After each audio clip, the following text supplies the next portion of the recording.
'64 Daytona hardtop Studebaker Rescue. I was not planning to do a video on rebuilding the vent window assemblies, but we can go ahead and do that. I'll show you a picture of the assembly before it was disassembled. Okay, now that you've seen that, here it is disassembled. I had to drill the rivets out. There are rivets that, there was one there, and then there are rivets here that held the window run and the division channel together. So essentially it went like this, went in there like that, and then the division channel,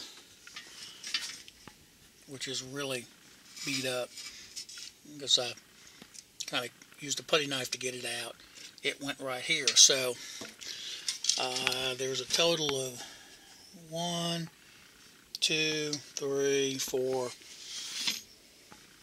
and 5 rivets that kind of hold this assembly together.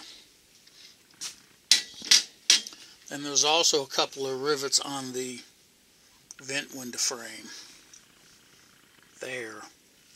Now most of you will not have to mess with these rivets, but for some reason this bracket for the vent window catch is bent. And this is stainless. Stainless is very difficult to bend. I just don't think I can bend it without getting this whole stainless vent window frame misshapen. So I'm going to go ahead and get that apart, straighten it, or use a new one, which I've got some of the old stock ones, and re-rivet it. Those rivets have to be, let's try to get a good shot in here. Well, maybe not.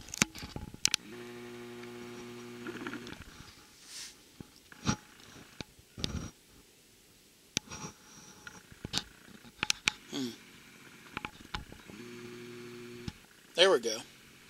Those rivets have to be rolled over to hold. There aren't pop rivets.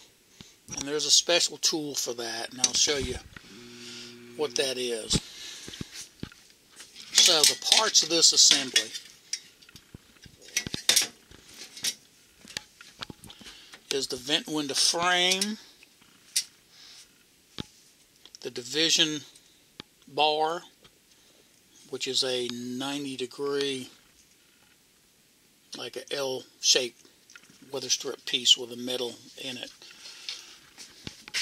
The window run there, which you'll notice is also riveted and rolled over.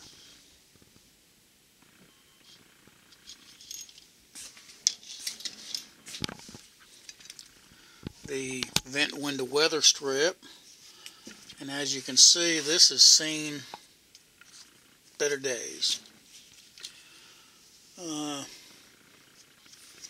And it's interesting how this is made with this piece here.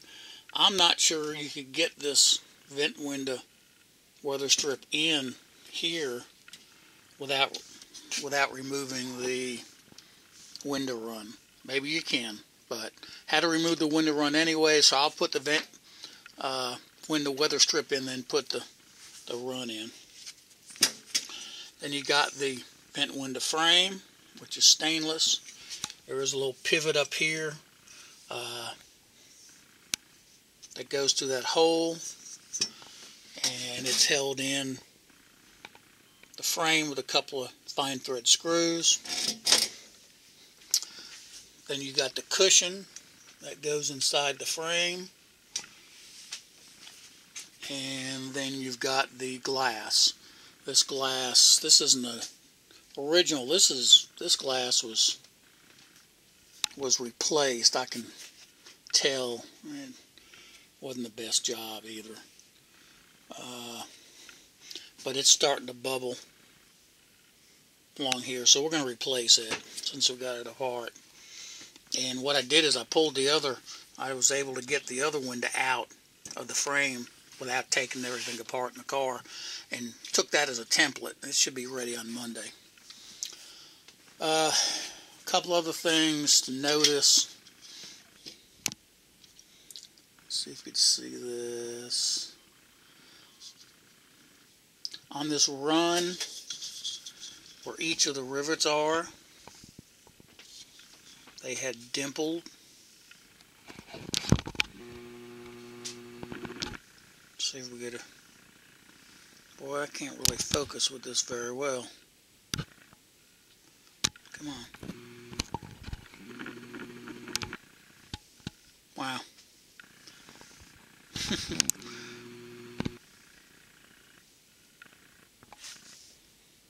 Oh well. Anyway, it's dimpled. So I have to come up with a way to do that, dimple that, the new one, like that. What else? Oh, the pivot, and I don't have the, well, we got some of the pivot. The pivot is in here, and you'll notice that it's broke, and it had wallered out this hole right here. So I've gotten that straightened back up, and I've sanded down to 1,000 grit with that. So I need to polish that area where I just kind of scratched it up. So I have to do that too. So there's a lot to do here, so follow along and show you the steps on how to rebuild a vent window assembly.